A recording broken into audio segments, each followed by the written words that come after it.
Okay, question 6. I'll preface this, guys, by saying for a question 6, like the second last question of paper 2, this is a really, really nice question. If you understand kinematics, this is a really nice question for you. So, and you should, because it's not that difficult. So there's a particle moving along the x-axis. The velocity of p, which is the particle, is v meters per second at time t, where v is this. This is our velocity function with respect to time. Find the times at which p is at rest. Okay, so I'm going to do all these parts in one go, guys, because they're quite easy. It's at rest when v equals 0. Now this is solving a quadratic for v equals 0, but remember, guys, you have a calculator. So I'm going to sketch this. -2, I'm going to use x. Just don't get confused, guys. He's moving along the x-axis, but this has nothing to do with that. I'm using x for time, and f of x is velocity. Okay, plus 16x minus 24. Why don't I use v and t? Well, to graph it, you have to use y and x on the calculator. That's it. Okay, so where is this guy at instantaneous rest? That is when velocity is 0. Well, it's here. It's at these points. So I do menu, analyze graph, find a 0. One is at 2 and one is at 6, and that's it. One is at 2 and one is at 6. So I'm going to say t equals 2 and t equals 6. Done. 2 marks. Easy peasy.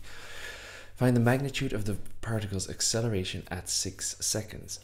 Okay, I have, guys, a little SVA, what would you call this, little poem, which is so very awesome for SVA.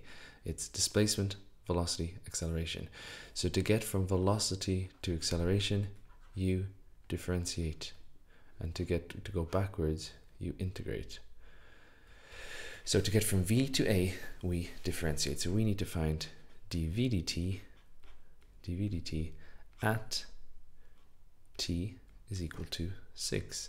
Now, guys, this is 4 marks, and you actually get full marks for doing what I'm about to do here, which I think is incredible.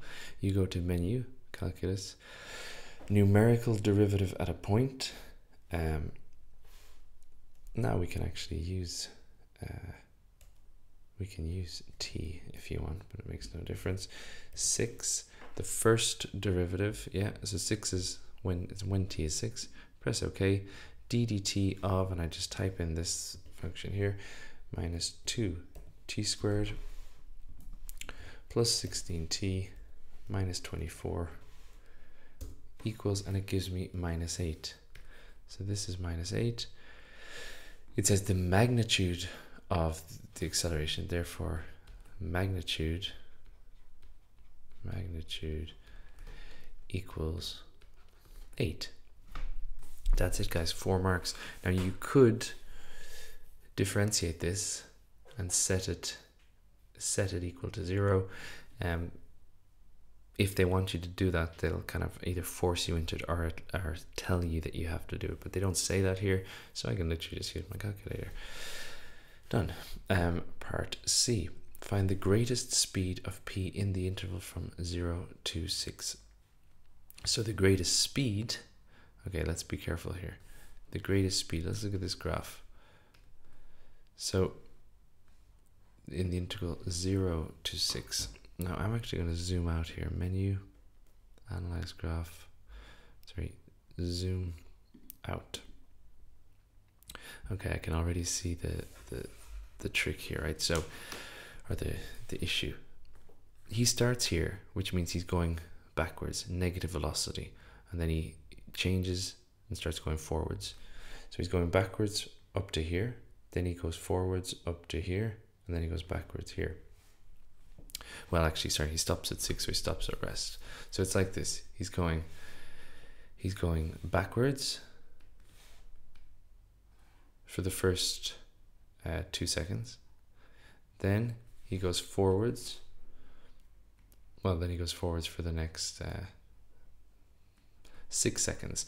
But actually, if you look at the graph, the speed here is, let me zoom in a bit. Okay, the speed, this is actually a negative velocity, and the mistake that people will make, no doubt, is, let me zoom out again, is to think that's the maximum. Now that's the maximum velocity, but it's not the maximum speed. The maximum speed occurs actually when t is equal to 0. When t is 0, it's negative 24. So I'm going to write down here, max speed is when t equals 0. When t is equal to 0, v is equal to negative 24, just because you sub in 0, 0 minus 24. Therefore, greatest speed, because remember guys, speed is a scalar, which means it has to be positive, can't be negative. Greatest speed is 24, and we're dealing with meters per second. Meters per second. Just to repeat that again, guys, because I know that's a little bit confusing. He only goes from here to here, and to find his greatest speed, you gotta look at where's his maximum velocity and his minimum velocity. So the highest part of this graph between 0 and 6, and the lowest part of this graph between 0 and 6, and then you gotta find out which is bigger, whose magnitude is bigger. This guy's magnitude here is, well, I never did it, but it's obviously less than 24. If I get the maximum there, it's 8. So the maximum velocity is 8. But down here he's going at minus 24, so that's definitely a greater speed. Okay, that's A, B, and C. That is worth, guys, 8 marks. I would argue that's a nice, easy 8 marks.